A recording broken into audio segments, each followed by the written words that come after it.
on Blue Echo Radio, Cinema Bazaar with Ashton Helton. Hello and welcome to Cinema Bazaar. I am your ghost host with the most, Ashton Helton. With me today for real this time, I have PJ Starks, producer with Blood Moon Pictures and who recently produced the film Volumes of Blood Horror Stories. I have Joshua in the studio with me as well. He saw the movie and I'm sure he'll be chiming in. But this show is obviously about PJ, so I'm going to start in. It's going to be full interview style. I'm not going to do any of my normal sort of layout that I have for the show, including the horror hearsay. I know it's been a missing segment for a few weeks now, and I promise the next week that it's just me in the studio. I will be doing a full normal one with the creature feature, horror hearsay, and all that good stuff. But I want to talk about PJ. I don't want to talk about stuff you guys already know about. So let's just dive right into the questions. Is that all right? It sounds good to me. Thank you, first of all, for having me on. Yeah, thanks for coming on. No problem. I'm obviously not a professional, and I appreciate having people on, like having support and making a good show, because having guests on makes a really good show, especially when it's a guest who knows what they're doing. Cool, I appreciate it. You're a part of Blood Moon Pictures, who produced the film Volumes of Blood, Horror Stories. Tell me about that and sort of your role there as a producer. So obviously the sequel was kind of a knee-jerk reaction to having done the first film, because it took off and did far better than any of us anticipated. And at the time, Blood Moon Pictures was done under Verite Cinema, which was my original banner, and I was its genesis began with me. So I was kind of the only actual producer on the first film.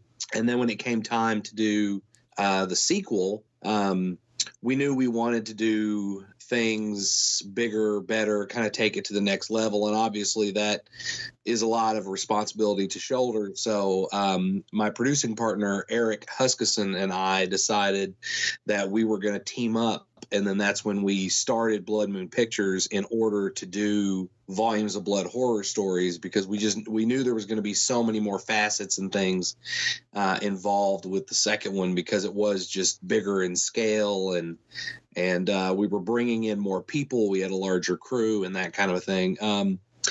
As far as my role on the film, I'm one of the head writers, so I wrote a majority of the stories, and then I co-collaborated with Nathan Thomas Milliner, and he wrote his stories, and then Jason Turner, who had done the Dooms Chapel Horror, came into the fold, and he helped write on some of the other stories, and we all just kind of worked together on bringing the script to fruition.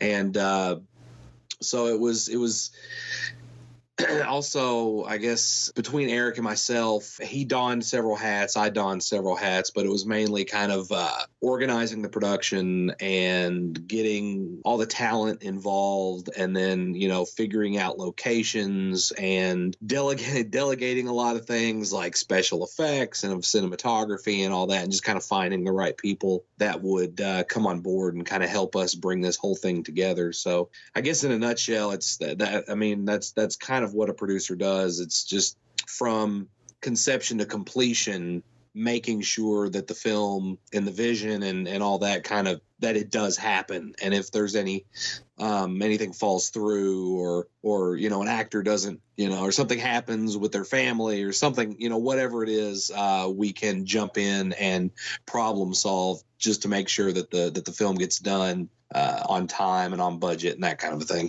Right. So Blood Moon was sort of born out of the initial idea to make Volumes of Blood 2? Yeah, we wanted to make sure, there comes a time when you're doing, and I get that this really goes for anything when you take it serious and you're passionate about it. There comes a time when you have to begin to make steps to do things the right way. And it's kind of like when you start out being a filmmaker, usually it's your friends and family making the movies with you, and that's it. Right. But eventually you have to say to yourself, my friends aren't actors. Some of them might be, but the majority of the people that are a part of your productions, basically your home movies at the time, it's like they're doing it because you're friends. And eventually you have to step out of your comfort zone and you have to start doing things the right way. And it's the same with making a film. When I first started back in 2007, when I got real serious about this, I wasn't comfortable enough yet letting go of the reins on a lot of things. So like with my first feature called Hallows Eve, I did like I directed, I wrote, I did the cinematography, I did the editing, I did a lot of the sound work and things of that nature. And it's just eventually you have to kind of give in and start networking and finding other people that can kind of help you do these things. So moving ahead to when we started Blood Moon Pictures, we knew that if we're gonna go in the direction of being more serious filmmakers and doing this the right way, then we had to start an LLC to protect ourselves, our personal assets. We had to, make sure that we had production insurance in case something happens, and luckily nothing did happen, and you're always as careful as you possibly can be. But as with anything in life, eventually you can't continue to take chances, and you have to do things the right ways. So in a lot of ways, Blood Moon Pictures was born out of the fact that we knew that we were going to be moving ahead, not just on Volumes of Blood and that franchise, but then also working on other projects outside of that or in the same vein. So since we were going to keep doing it, we might as well, and we were going to start obtaining and getting merchandise and getting involved in that, then it was time to step it up and create an actual business and, make the steps towards doing films the right way, the more professional way. Right on. And that sort of goes into one of my next questions. I know you didn't want to talk too much about the humble beginnings, but going through your IMDb credits, I'm seeing a lot of really impressive genre work, and I wanted to know how your filmmaking style and how your style as a producer changed from when you first started making movies. Well, when I first started, it was more along the lines of just like wanting to be a visual storyteller. So I wanted to mainly do directing and writing. And then what I found is, it kind of evolved into producing due to my love of collaboration.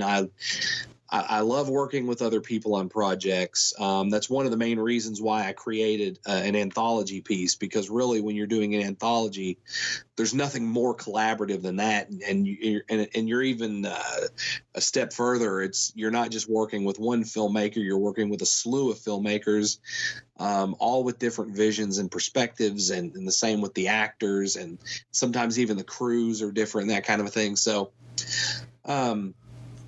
but when I really first began, it was writing and directing. But eventually, as I went along, I started, gaining more experience in other areas too, like, creative advising or marketing and promotions and things of that nature. And then once Volumes of Blood happened, and that opened up kind of a niche that kind of helped me get my name out there, and that opened the floodgates for the opportunity to start meeting and networking a bunch of other filmmakers, like Justin Seaman and Zane Hirschberger and Rocky Gray and Brett DeYager, Jonathan Straighten, and so on and so forth, Tyler Am and all those guys. So as time went on, they kind of, they saw what I was doing with Volumes of Blood, and I was learning more about them and their projects and that kind of a thing. And then, we started a relationship, friendship, and, talked about their projects, and they kind of had an idea of what I had to offer. And I mean, it varies depending on what capacity they want me involved in their project. Like with 1031, for instance, like Rocky and Zane and all them, they were real cool with, like, they wanted my input, my creative input and that kind of a thing, on top of not just like marketing and promotions, and then later like helping with potential distribution and things of that nature. And then, there's other films where I help mainly with more just marketing and promotions, like with Angel on that, or like Butcher the Bakers. When I came on Right. Tyler's film, Butcher the Bakers, the film had already almost been was pretty much done at that point, but they didn't really know exactly what direction that they were going to go in. So I came on board, and I helped them with their marketing and their promotions. And then later I helped them secure distribution through Petrie, who are the same. It's the same company that released Volumes of Blood Horror Stories. And so I helped them secure distribution through that company, so that like I said, it varies in capacity depending on what I'm going to be doing. But usually if it's a project that's like right outside the area, somewhere I can't really get to, then typically it's like producing from behind a computer essentially. But that's the great thing about executive producing. When you're executive producing, I mean, you don't have to be on set ever. I would love to be on set for all the projects that I'm a part of, but sometimes it's just not feasible. But then like here recently, I'd come on to another project called Maniac Farmer, which is it's kind of a throwback to the days of like Slaughterhouse, like those kinds of films. Wicked. And Matthew Williams is the director, and he's actually from Kentucky. And I had seen one of his earlier works when I was helping co-coordinate the film festival at Scarefest in Lexington. It was called President's Day Massacre, and I really liked it. But it was also one of those films where it was mainly his friends and that kind of a thing. So and that was several years ago. Well, we had kind of reconnected since then, and he was working on his new project, and he knew about Volumes of Blood Horror Stories and everything that was going on there. And I ended up coming on board his production, and he recently, he came to my house and we sat down, and I watched a work print version of the movie, and we kind of talked about some of the, there were some areas I thought that maybe could have been edited down. I gave my 2 cents on, from a creative perspective. And that goes directly into what I love most about producing is like sitting down with someone else who does this and who has a vision and who has a product, and they want that feedback, and they want that back and forth on how they can make the project better. I don't know. What was your original question? My original question was how your filmmaking style had changed from when you originally started making movies, but you actually answered my next question. Okay, perfectly. Yeah. By the time I got to Maniac Farmer, I was like, I feel like I'm way off the rails at this point. So just the last little snip of my next question, since part of it was answered, is the creative producer, creative executive type role the wheelhouse that you want to work in? Yeah, I mean, like I said, like I love being on set because obviously it's like when you're talking to filmmakers mainly over the phone or Facebook or whatever, it's in a lot of ways it's hands off. Right. And I'm not saying like I have to have my hand in every single process or anything like that, but it's just, like I said, I love being there. I love seeing the action taking place and stuff like that. So if I could be on set, I would prefer that. I guess what's fulfilling to me being a producer is getting the opportunity to work with a lot of these other filmmakers. So I do prefer that more at the end of the day than like directing or writing. I like writing. I like directing. But I don't. I've transitioned more over into a producer role now. I'm not afraid of getting back into the directing role. And that's kind of the good thing about having a directing background is that like when you're doing an anthology, for instance, if something happened and like Justin wasn't able to come to the set the weekend that we did the Death Day party, then I could have easily stepped in. Now it wouldn't have been the same film, and I can't even say it would have been as successful of a sequence as I think it turned out, but we would have had a backup at least, Right. But honestly, I prefer being in more of a producing role, I guess, at the end of the day, because of the opportunity to work with all these other filmmakers, and also kind of marketing and promotions, especially like from in the independent sector, can be really difficult. And like when I first started doing all this, I didn't know who to contact or what websites to get in touch with or how to get in touch with them or what to say to them to get them interested in what I was doing. So I've been able to build all that just based off of my own experiences. So now when it comes time to like when I get with some of these, these other filmmakers, like I can offer like opportunity, like I'll write a press release for them because I know how to do that now. And then I've gained this like whole list of just media connections that now they have someone who can come in and kind of help them move in the direction. And I don't just like take the reins and just go out. Like I'll say, do you want to go with an exclusive? Do you have any stills? I'll kind of give them my ideas and thoughts on what I think might be a good direction to go in. But at the end of the day, the decision is theirs. So really we go based off of what they think is best for their own project. Right. So moving away from that side of the interview for a second and more focused on the film, it's a horror anthology. Yes. Can you name some of your favorite horror anthologies? I've got a lot of favorite horror anthologies. Obviously, there's the staple horror anthologies I think that we all love. Creepshow 2, Trick or Treat. That's a fan favorite.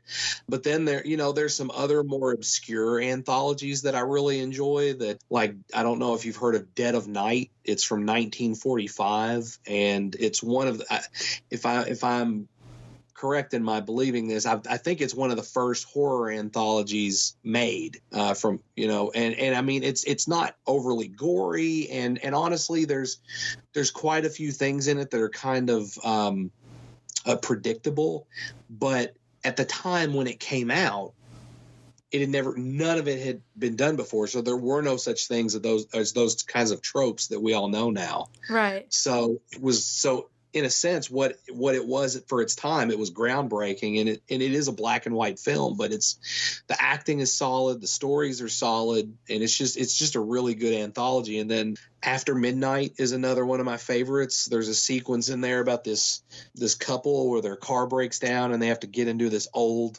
mansion, and there's like this killer with these big scissors, and there's this really cool twist at the very end. And it's always been one that I saw it as a kid, and it always stuck with me. And then, then you have some of your more cheesy ones that I still enjoy, like Dead Time Stories and stuff like that. So, but I like a lot of the newer anthologies as well, like Southbound I really like, VHS 2 was probably my favorite one of all those.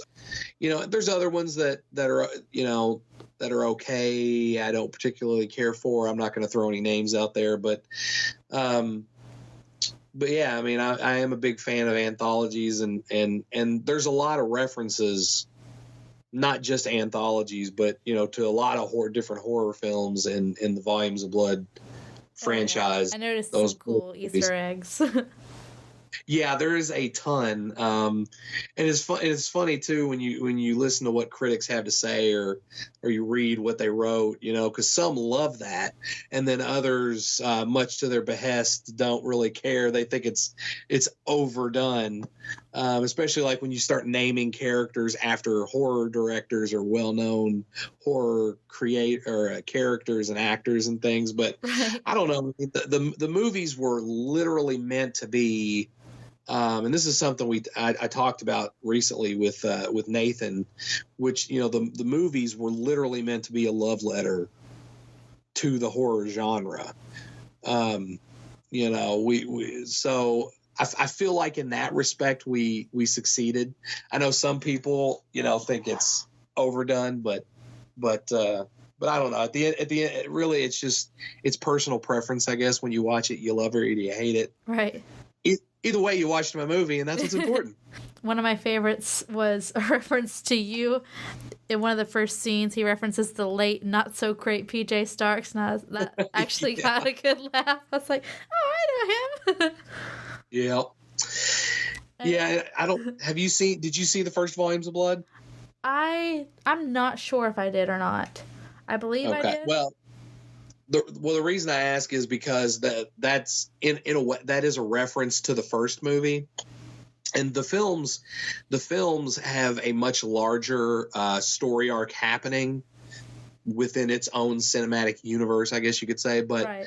They're also completely standalone. So, like, even if you haven't seen the first film, you could still watch the second one and not miss a beat. But yeah, so like, you can watch one or the other and not miss anything, but the second one references the first one several times. So it's one of those things where if you've seen the first one and then you do watch the sequel, you can kind of put two and two together in some spots, be like, oh, that's kind of a neat reference or an homage to the first one, whatever.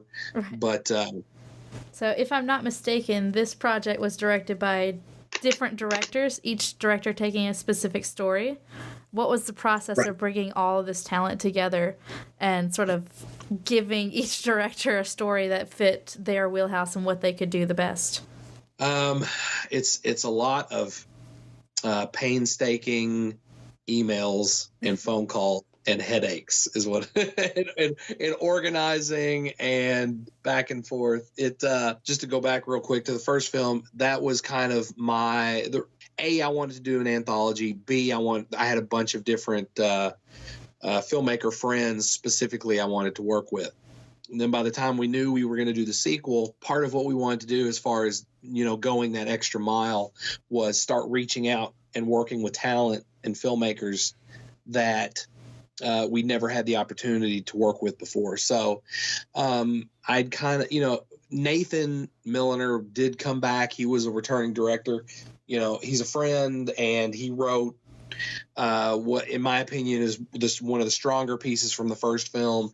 And we wanted the second film to be just as strong, if not stronger, as that sequence from the first film. So, at first he wasn't going to return, and then he kind of made the decision. He was like, yeah, I would kind of like to work on it. And luckily we were able to have him back, and he did 2 sequences in the film. So, but then like with Justin Seaman, for instance, I was just researching independent directors, like seeing who was making a splash, who was doing things that were getting attention.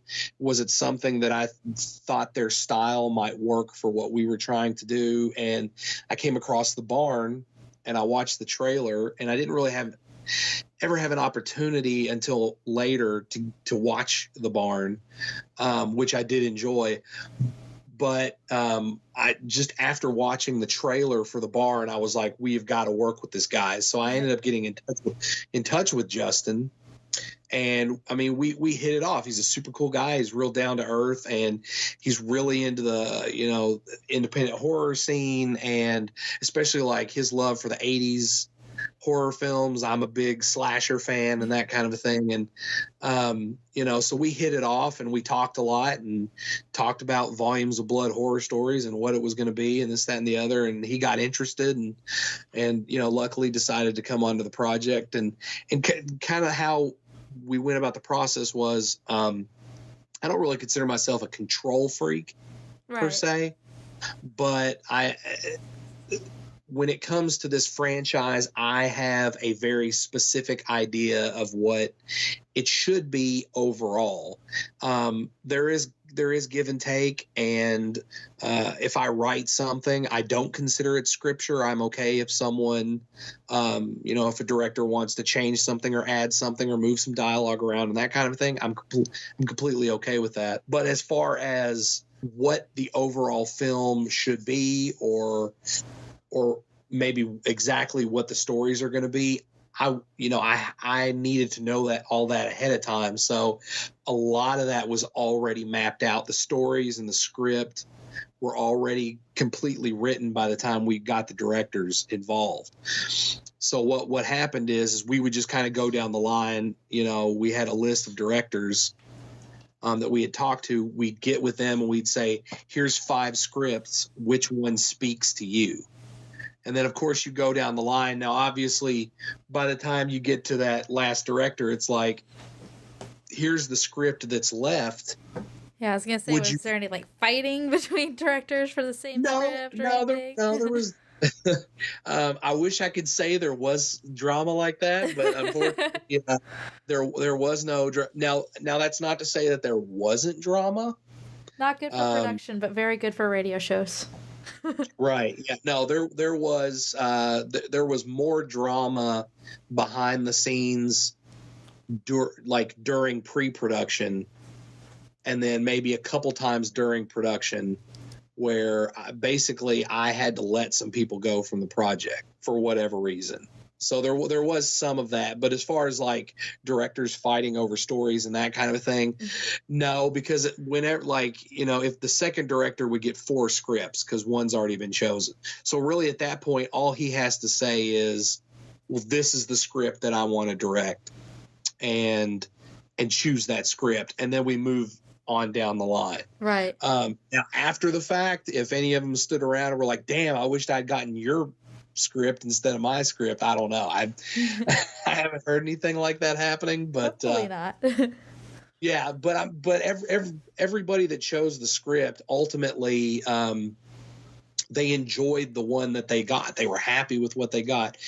The only Sean Blevins from House by the House by the Video Store. He had come on. He's from Kentucky, and his script, he wasn't thrilled with it at first, because it played less like a sequence and more like kind of a scene, which, to be entirely honest, that's kind of what it was. It was almost like a segue rather than a sequence. But the one thing that Sean did that I absolutely loved is he didn't just say, okay, well, I'm about to make something that I'm not thrilled with, but it is what it is. Instead, he came to me and he was like, here are my concerns about it. Here's some things I think, some suggestions I think that can make it better.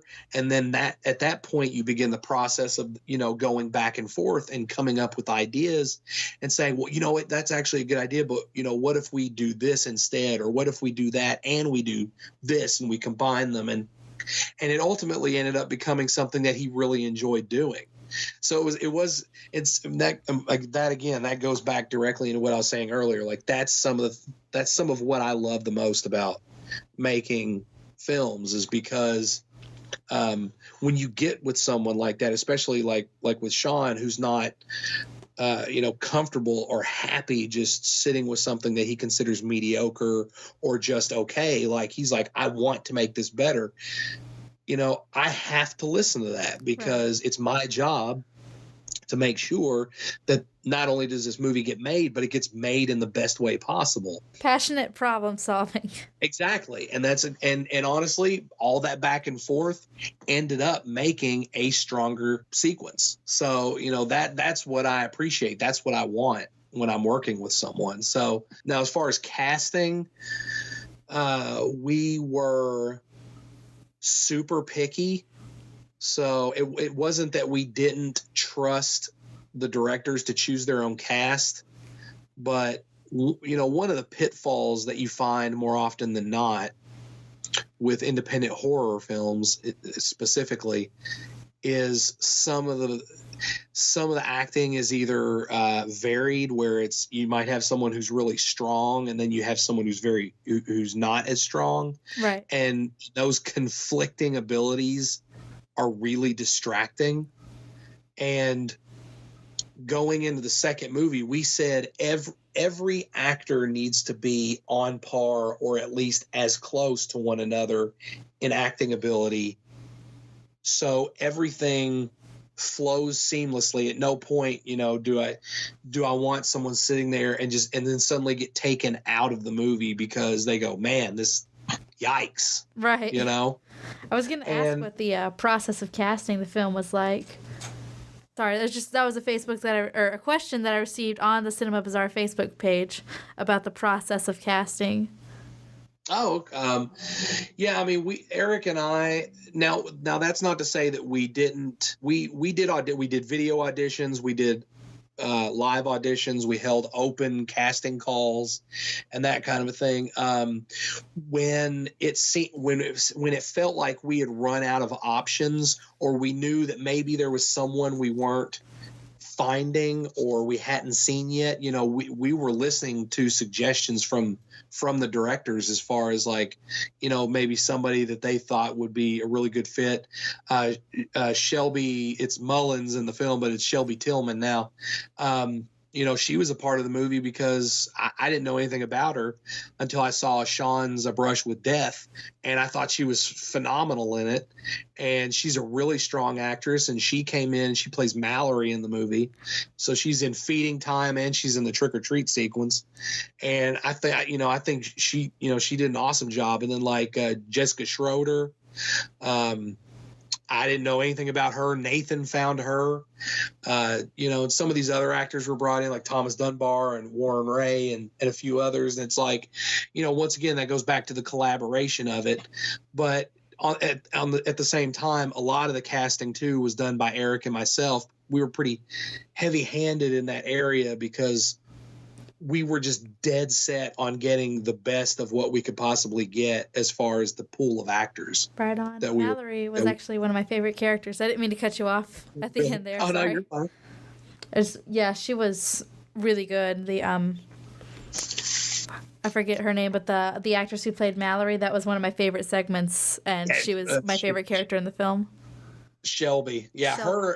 Her and Caleb in Feeding Time. I mean, it's hard not to be biased when you're talking about your own project, but I mean, in all honesty, I do like all the sequences in the movie. I don't think in this one, I personally don't feel like there is a weak link in the sequences. Now, that's not to say that some people aren't going to like some better than others, but honestly, as far as like from a story standpoint and just the back and forth between the actors and the chemistry and that kind of a thing, Caleb and Shelby in Feeding Time is my favorite.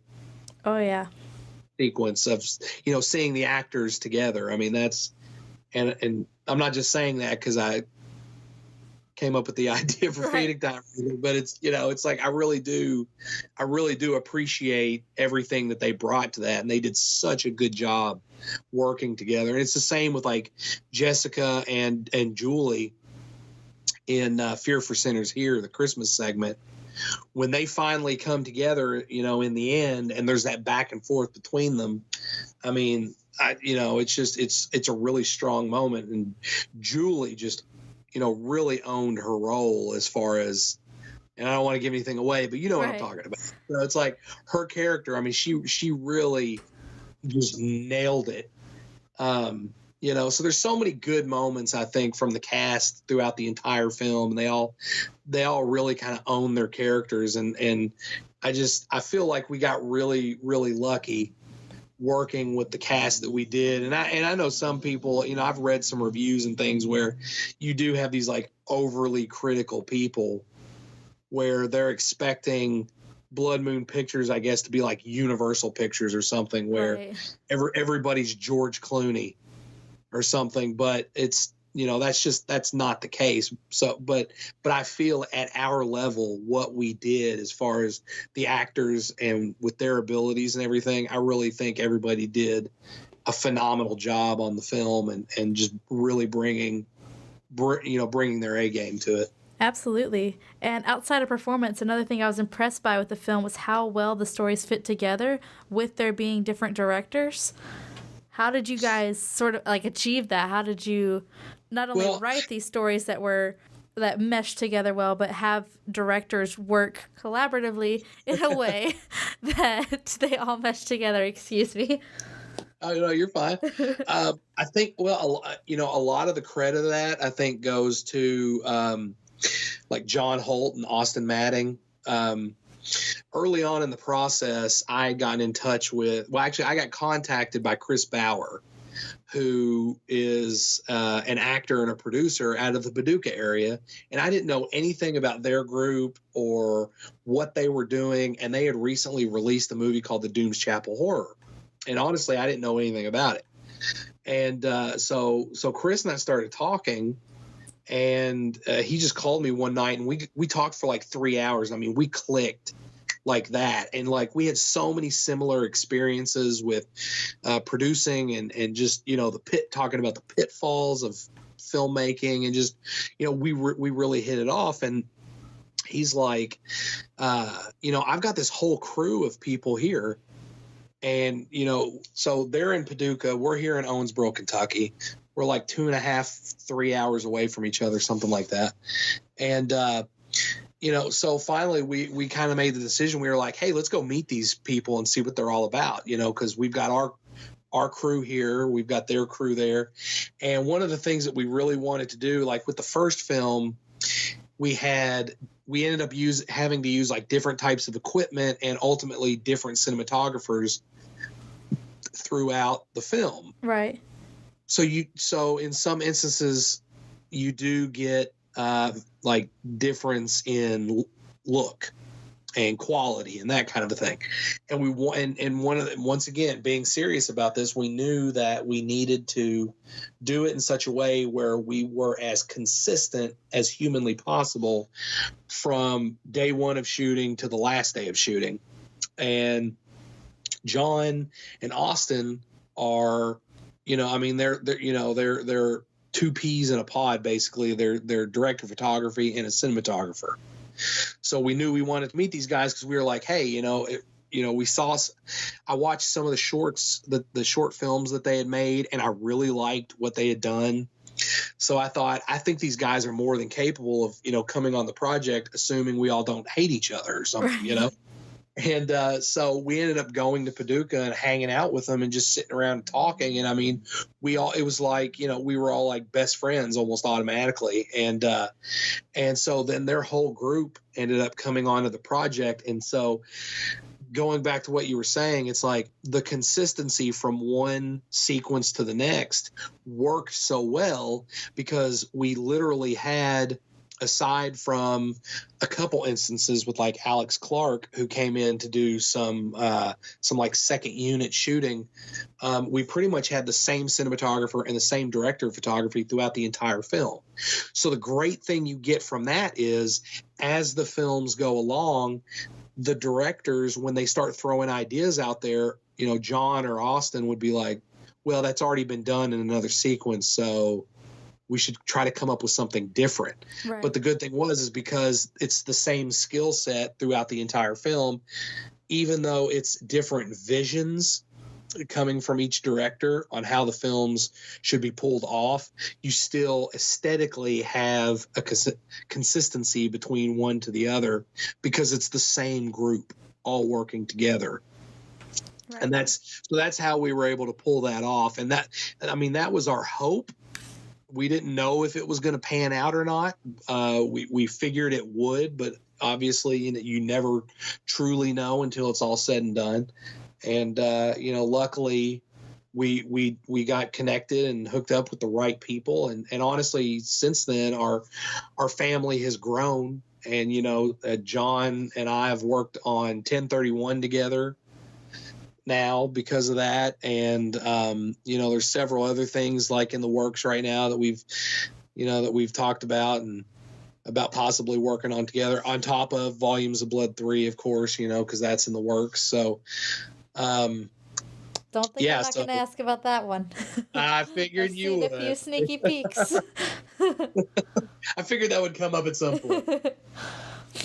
Before I talk about that, though, I want to sort of wrap up a little bit on at least the production side of Volumes of Blood 2. You said that you like to be involved in the actual production. This is obviously one where you're largely a part of it. Do you have any fun stories that take place either on set during production or maybe some of that drama from pre-pro? I won't really touch on the drama. It's just good. Yeah, it's one of those things where it's like, ego's got in the way, that kind of a thing. It's when you're an artistic type person, everybody has an ego that does. I have an ego. I think it's really about how you control it and how you manage it. And some people are better at it than other people. And because of that, it can strain relationships. And that's basically that's what happened with every instance along the way. And like I said, I'm not going to name any names or get into any specifics, but it comes down to ego. And that's why, I learned a very valuable lesson from working on the film about ego. And, anytime I ever get asked about advice for, people who want to do this, I'm just like, if you want to do this, you have an ego.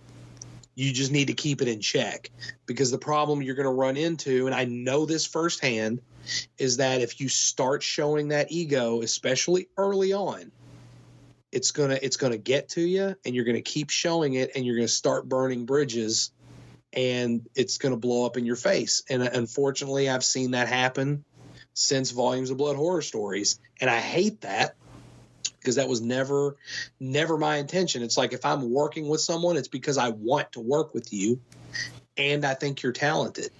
But just because you're talented doesn't mean I want to work with you. Right. So Especially I can find talent. Yeah, I can find talent anywhere. So if you start getting nasty, that's what I'm going to do. Right. And that's what I did.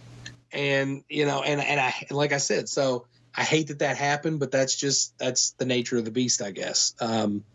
As far as like fun stories on set, I mean, I think some of the most fun we had was probably whenever we did like the special effects type gags. We had, like, for instance, whenever there's over 30 kills in the movie, so by ruining one, I'm not going to ruin them all. So I'll talk specifically about there's a cleaner in the basement who ends up getting his guts sucked out through a industrial vacuum cleaner.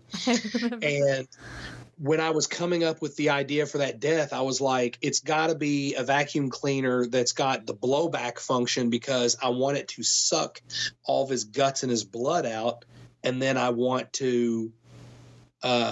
to shoot like a geyser of blood out of the back of the vacuum cleaner all over the floor. And that's literally one of those things where it sounds great on paper, but then when you fill up an industrial vacuum cleaner with over 13 gallons of blood to shoot out of it, it becomes a nightmare. And I mean, we had one of the things that we had done. Now, we shot in a real old, like, Victorian house. It was a really nice house. So, like, we did a lot of prep work in the basement. You can't tell when you watch the movie, but anytime you watch anything that takes place in the basement, that's a fake floor. We actually went in with a laminate floor, and we measured it out, and then we cut it to fit.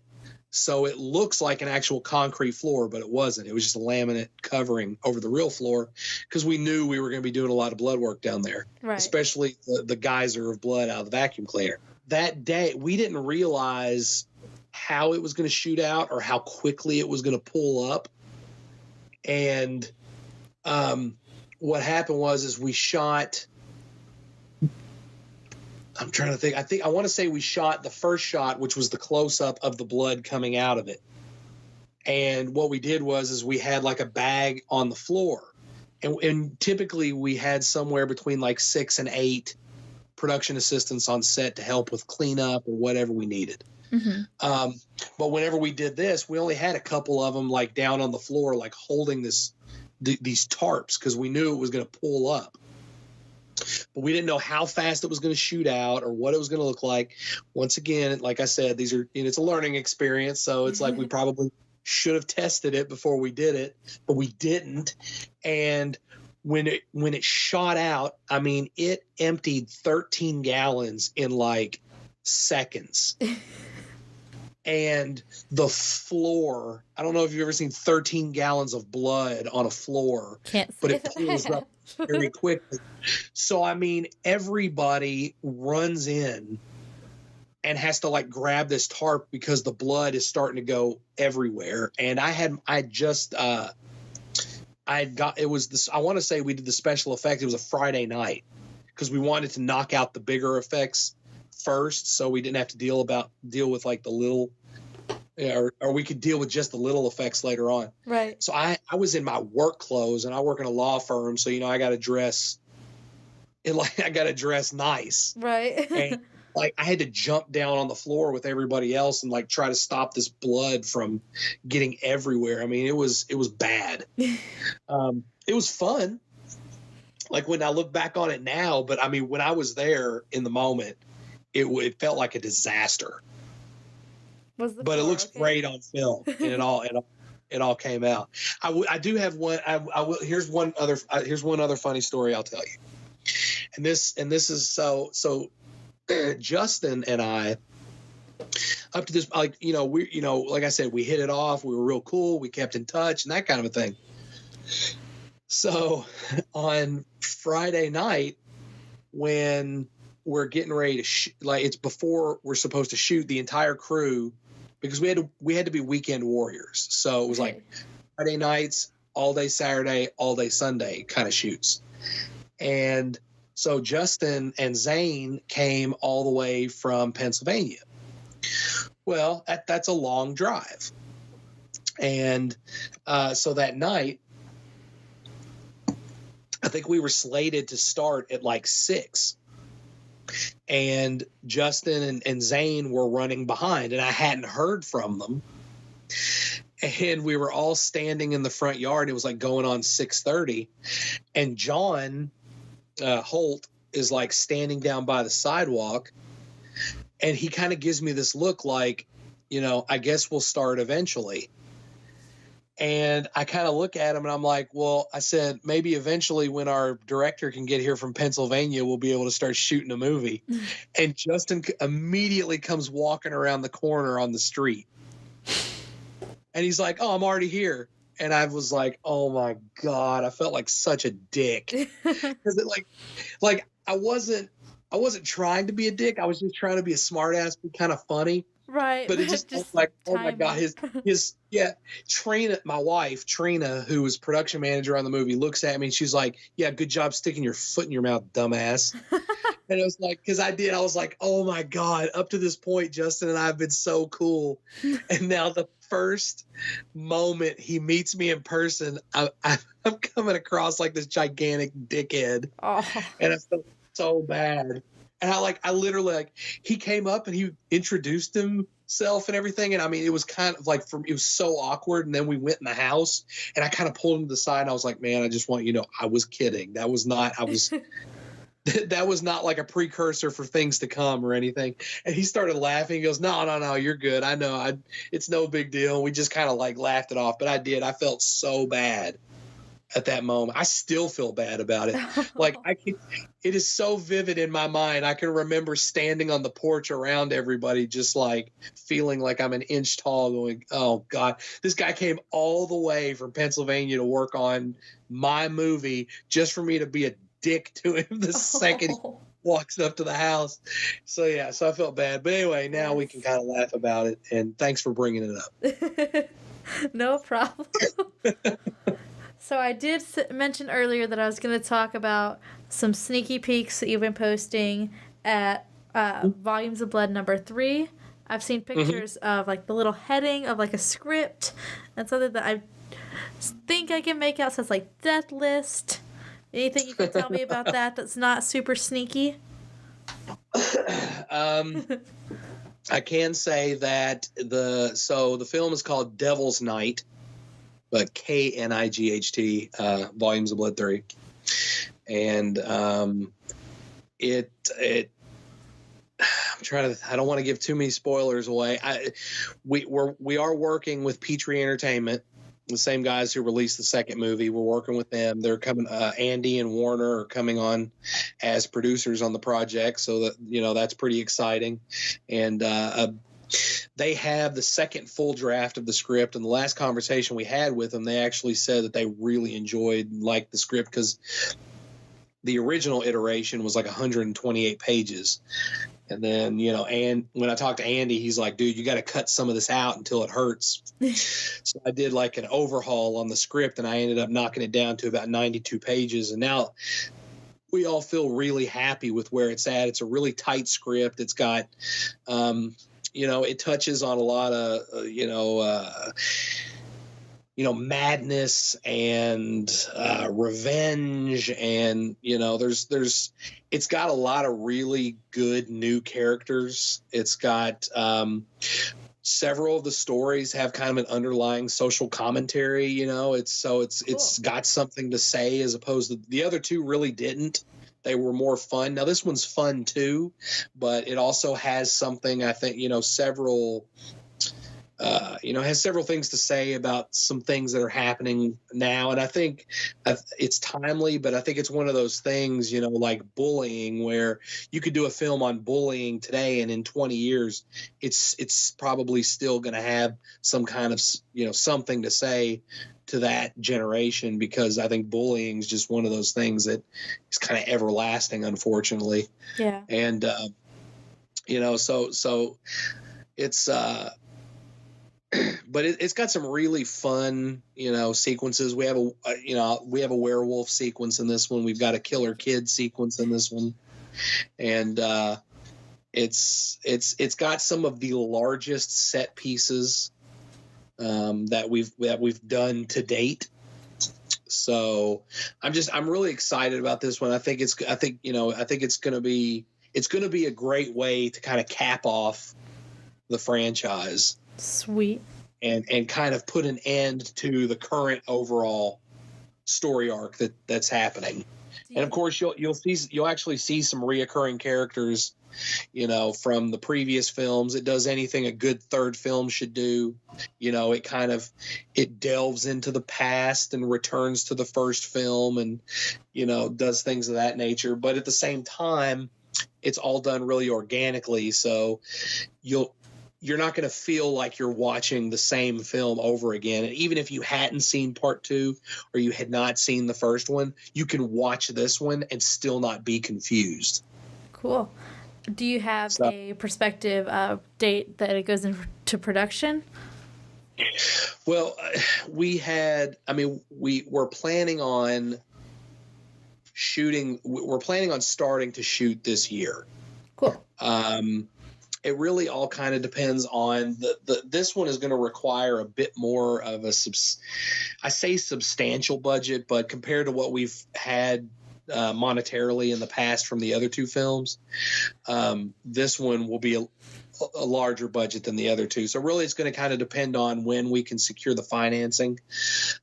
With the second film, we went into production without finalizing all this, the capital, which became kind of a struggle. And so going into this one, we want to do it the right way. And we are going to look for some investment opportunities and things of that nature in order to try to secure these funds. We are going to try to avoid, I think, crowdfunding if we can. I'm not saying that we won't do it, but we want to go about things a little bit differently this time around. But I think all in all, I think if you're a fan of the second film and you're still a fan of you're a fan of the first film and still a fan of the second film, then you will enjoy this one. Cool. Because it's the second one is not anything like the first film. I mean, there's an air of fun with them because that's what we wanted to do. We wanted them to be fun movies, but at the same time, like the second one is a lot darker in tone than what the first one was, and that was kind of a concern to me because I thought, man, all these people really love the first one. Are they going to still feel the same way about the sequel? Because it is a lot more serious and a lot darker in tone. And I think in a lot of ways, the third one gets even darker in some areas. And, but at the same time, it's like just when it gets really dark, there's a little bit of light at the tunnel and there's probably some levity thrown in, that kind of a thing. So it's not like you're going to be depressed the whole movie or anything, but yeah, I'm really excited to see kind of what comes of that. And so we're planning on shooting it this year. It could potentially start this year and finish off in 2019. We don't have all those logistics just yet nailed down, but we did recently have a 2-part special effects meeting with Cassandra Baker. She's coming back. She did all the special effects minus one sequence in the second film. And I mean, her effects work in the second movie was magical because I'm all about practical effects. And she actually we shot one sequence. We lost our special effects supervisor. She came into the project and took on everything after we were already a month into shooting. And she did, I thought, an incredible job. And so she's coming back on the third one. The funny thing is, though, is that the body count in the third one is pretty massive.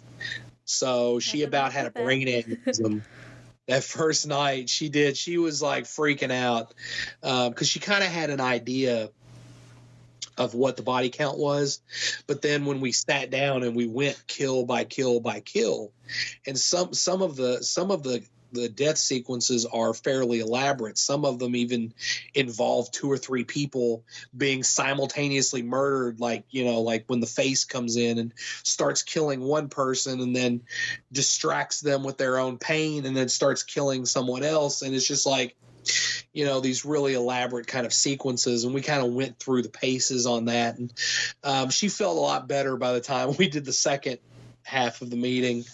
But yeah, I'm really excited.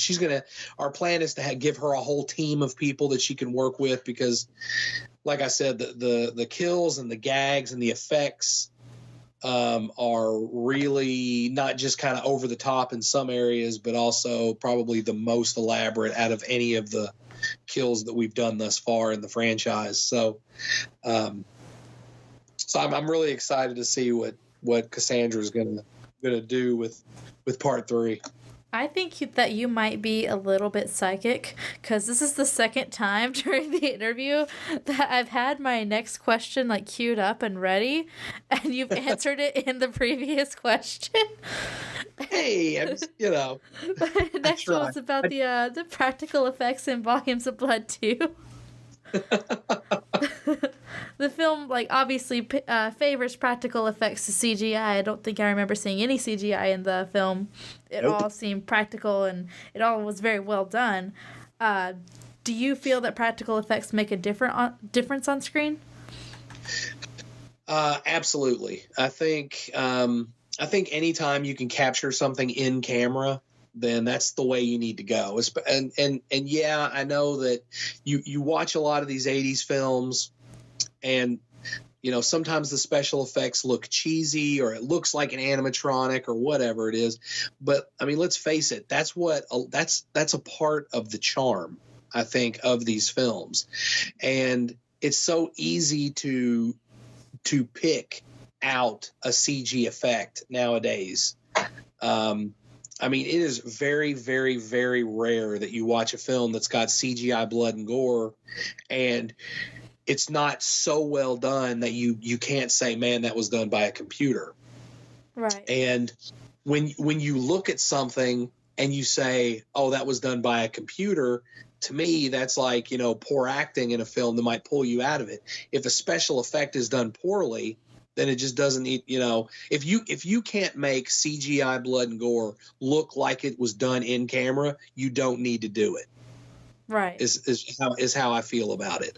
And I think there's always a better, more practical way of going about it. And then, to be entirely honest, when you're on set, when you're doing special effects, those are some of the most fun days you have making a horror film. I mean, everybody wants to be there. And the funny thing is like, everybody wants to die in a movie, as long as it doesn't actually kill you. Everybody's like ready to go. There's something about being covered in sticky fake blood and having prosthetics all over your body that, like, when you're done, you're ready to go out in public just so people can see what you've got going on, and that's a part of the process to me. I think, how much fun are you going to have making a horror film and you get to the kill scene and then you stop and go, all right, we're done. All that's going to be done on a computer. To me, that kills that moment. Yeah.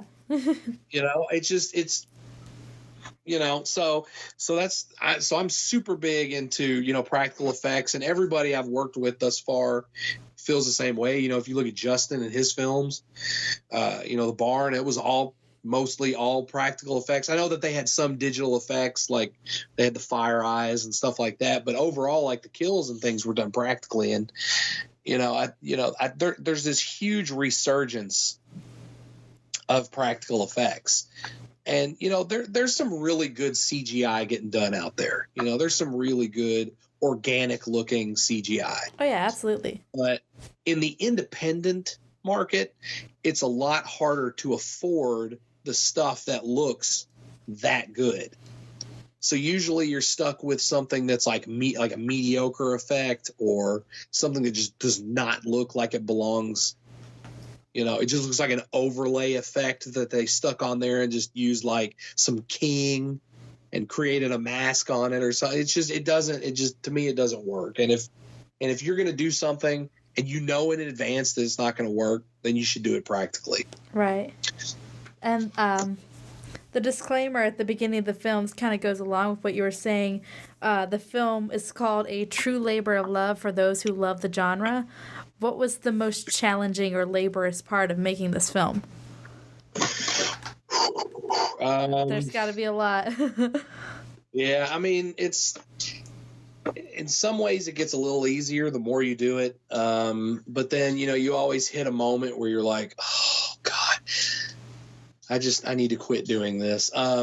Funny enough, though, every project I've ever done where I was on set and kind of like in the captain's chair, there was some moment where things got so stressful that I would have to like take a moment and walk away. And I would literally tell myself, I'm never doing this again. I'm done. I'm sick and tired of the headaches. I'm sick and tired of the BS. It's just like, something would happen to where I would say, we're going to get this done. We're going to do our best. And then I'm done. I'm done putting myself through this. But what happened with Volumes of Blood Horror Stories, when we met Chris and John and Barbie and, Kaya and Amber and all them, and then, we met Logan and Lakeisha and everybody, and even Brian Storm, who unfortunately did pass away not long after the premiere of the second film. It's like we met all these really cool, passionate people who are super dedicated to doing this. And I mean, yeah, there were challenges and there were stressors. Like, for instance, when we lost our special effects supervisor after the first sequence, it was kind of like, oh shit, what are we going to do? But I mean, you can sit around and wallow in self-pity, or you can do what I think is the best thing to do, and you just forge ahead. You figure out what you're going to do next. And luckily, up to this point, we had gathered such a supportive and just kick-ass crew of people that it never once felt like the project was ever going to fall apart. And the weird thing is, I don't really believe in fate, or anything like that necessarily, but it seemed like every time we had a setback in the project, there was always, like, when one door closed, there was always another door wide open right around the corner. And 9 times out of 10, the door was bigger and better and brighter and made the movie that much better. And so Volumes of Blood Horror Stories is the first film that I've done, that I've worked on, where at no time did I walk away and say, I'll never do this again. By the time we were done, I was ready to start the next one. And I was very vocal about how, hey, everybody, we're going to do a Volumes of Blood 3. And I would make jokes and stuff like that all the time. And I mean, but really it was kind of like dependent on how well the reception was for the second one, whether or not we would do a part 3. But yeah, I mean, like I said, there's challenges, but throughout this film in particular, there was never an instance where the challenge felt too great or too bad or too dire to where we didn't know what we were going to do or how we were going to get the film done. We all pulled together and we problem solved and we figured it out and we got the movie done, and it's out there. And it's on Amazon Prime and Vudu and VHX and iTunes, Google Play, and a bunch of others, and you can check it out. Absolutely. And you guys have I was going to ask about platforms. That wasn't next, though, so that doesn't count in your psychic points, but I was going to ask about platforms where listeners can enjoy the movie. You guys do reference one of my most one of the things that brings me the most challenge in my life, which is the Asheville housing market. that was fun for me because I live in Asheville. When the couple speaking to the realtor, is there anybody in the production from Asheville? Or is that just like a funny little like Easter egg, like if you've been through it, you know it kind of thing? You're talking about with like the Mr. Stein whenever the couple's being led around the house? Yeah, they're talking about the housing market in Asheville and how crazy it is.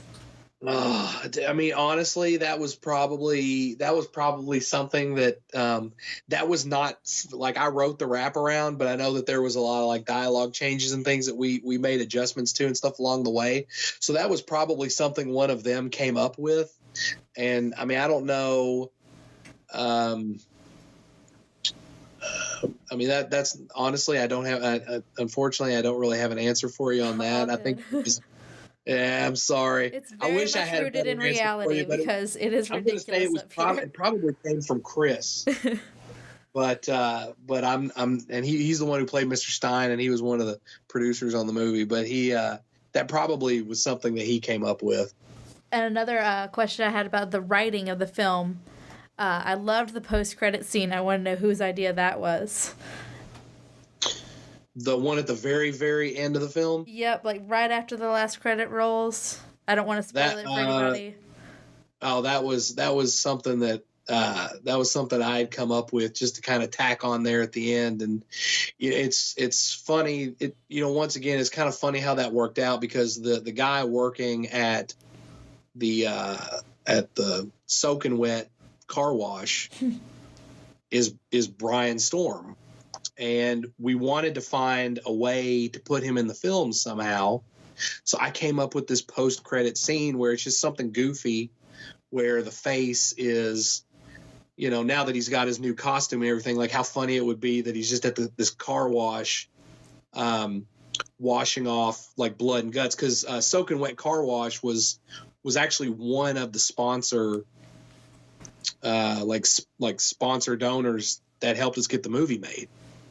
And that was one of the ways that we actually funded the film was through sponsor dollars, through product placement throughout the film.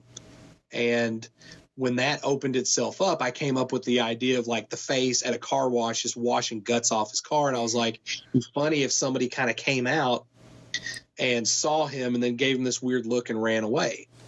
And we immediately thought, we were like, it's got to be Brian, because Brian he was there for like one day of shooting for the first movie, and then that was about it. But when the second movie came around, I mean, he's like this super reserved, quiet guy, but like he was there on set every day, ready to do whatever was asked. I mean, he ended up going from just a production assistant to helping run sound, running the slate, and then doing various other things. So a lot of us got really close to Brian, and we felt it was like when the time came, it had to be Brian who was the guy, because he became such a big part of making the movie. And so he's in the movie, and then like I said, unfortunately, he ended up passing away in a car accident not long after the premiere. Right.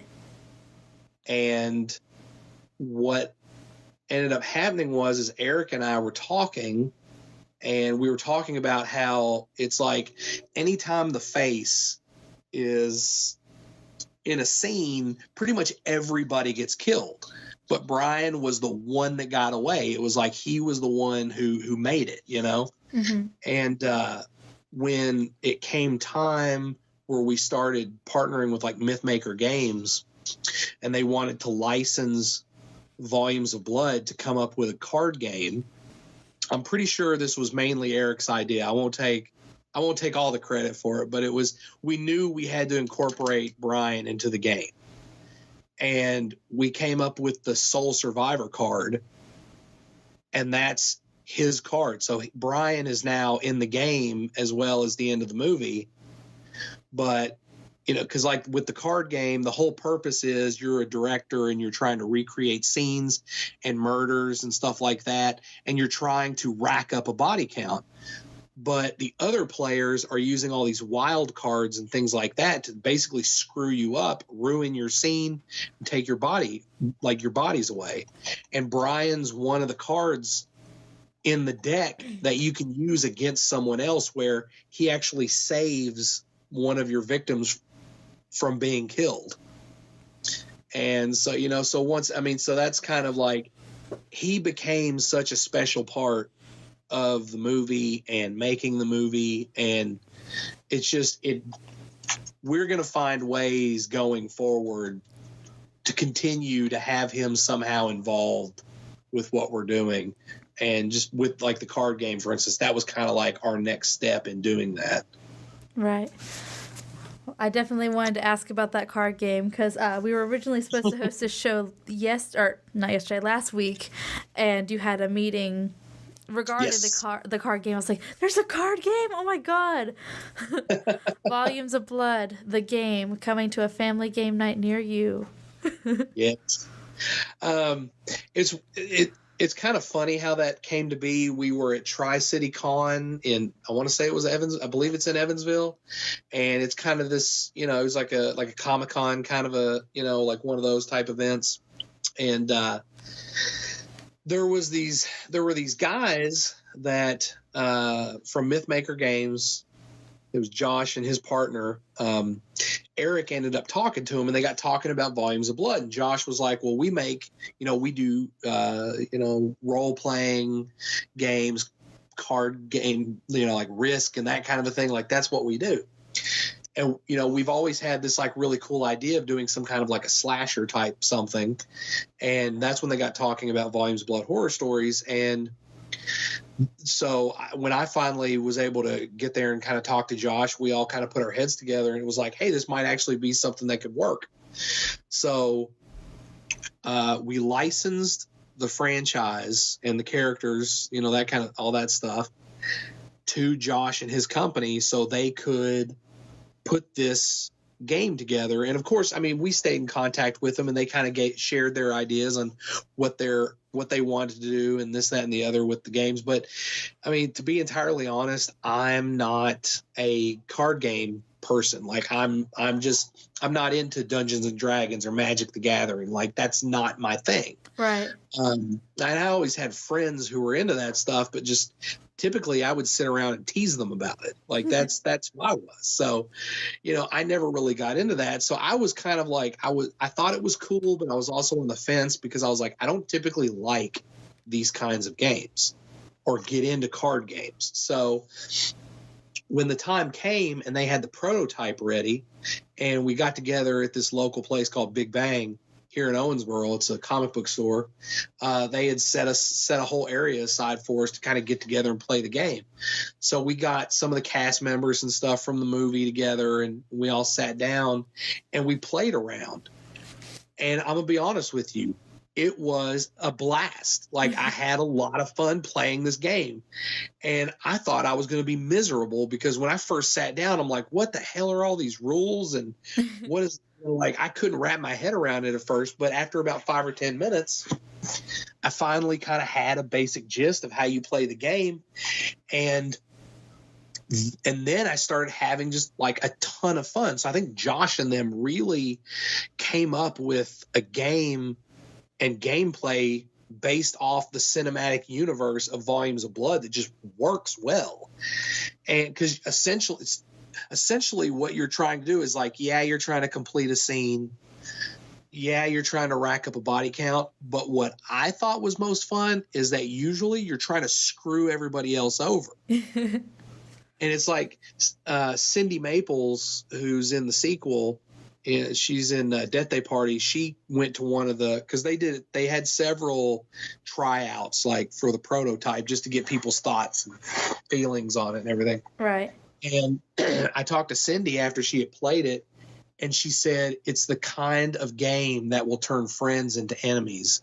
And I was like, man. So than Monopoly. Yes. I was like, that is a great endorsement right there. Like that's what I knew. So they have sent the game out to several different like game sites and things and podcasters and stuff. And it's like everybody who's played the game has really enjoyed it. So we tried to do a launch of the game last year. But unfortunately, it was kind of based off of a crowdfunding scenario, and it didn't pan out. But Josh and them did not give up. I mean, we didn't give up either, but I mean, Josh and them, they put a lot of work into the gameplay and coming up with, how things were going to work and stuff like that. So we kept at it, and we were like, all right, well, we'll reconvene in the new year and try to come up with something new. So he has kind of restructured some parts of the game. It's still the same game as the original, but now it's got a bigger and better box, and he's lessened a few of the cards, so the gameplay is a lot tighter, still just as much fun. And now we're actually we are going to be launching the game on March 1st this year, and of this year. Sweet. But now it's done through a company where none of it is going to be contingent on whether or not we make an Indiegogo amount or anything like that. Crowdfunding is not a factor. Now, when it launches, if you want a copy of the game, you can go to this website and order a copy of the game, and you're going to get the game. So March 1st is when the game is going to release. And you're actually kind of getting the scoop right now because we really haven't gone public with it just yet. Woo! So I guess we've got public now. But yeah, so March 1st is when the game is going to release, and it's going to be through. I don't have all that information, so anybody who's out there, just keep watch at like bloodmoonpictures.com or Volumes of Blood, the Volumes of Blood website, the Twitter. The Volumes of Blood Facebook, just keep your eye out there, and then a lot of that information will be kind of trickled out over the coming weeks as to how people can kind of get their hands on the game and what the ultimate pricing will be and that kind of a thing. Sweet. I'll definitely keep an eye out. So yeah, thanks again so much for coming on, and I'm going to close up the show with a little bit of music, and have a good night.